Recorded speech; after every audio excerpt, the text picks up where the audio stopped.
Manufacturers across Canada are retooling their plants to produce much-needed medical supplies, and more than a few craft distilleries have traded in hooch for hand sanitizer.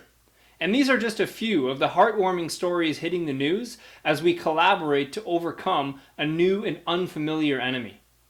While the COVID-19 pandemic has brought out the best in many, ruthless scammers are taking full advantage of the confusion, pain, and fear that so many Canadians are experiencing. You might have already received suspicious-looking emails, phone calls, or text messages from organizations claiming to be the Red Cross, the Public Health Agency of Canada, even the World Health Organization. I fell for a phishing scam before COVID-19 got started. I received an email from one of my engineering contacts with a document simply labeled RFP, or Request for Proposal. Naturally, I clicked on it to open it without thinking twice, and when prompted, I even logged in with my own email and password. In hindsight, it seems pretty silly, and I realized quickly that I'd made a huge mistake, so I fessed up to my IT department, and fortunately, they were able to take some swift action and no real damage was done. I got lucky. In this video, we're going to share some tips to help you steer clear of COVID-19 scams and avoid the unpleasant surprises that they have in store. Tip number 1. Be skeptical.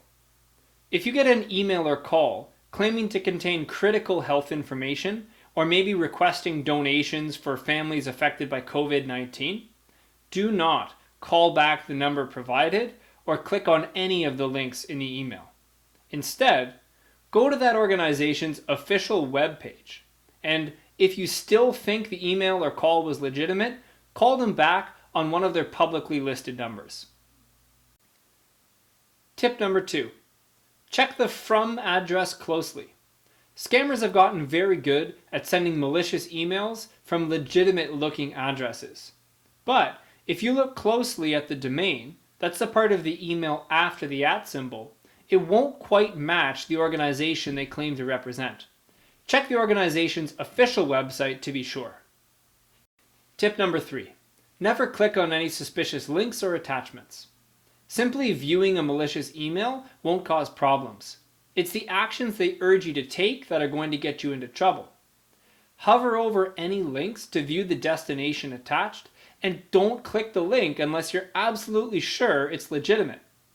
Similarly, don't open any attachments until you've verified the sender, and be doubly suspicious of any attachments that prompt you to log in using your Microsoft, Google, or any other credentials.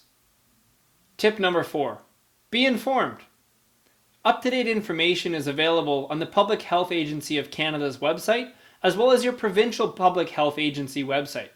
If you're up to date on official announcements, it will be much easier for you to identify misleading content from other sources. And keep in mind that legitimate organizations will never ask you to provide personal or financial information over email.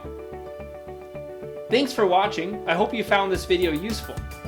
And keep in mind that like any legitimate business, T&T Power Group is never going to ask for payment in the form of iTunes gift cards.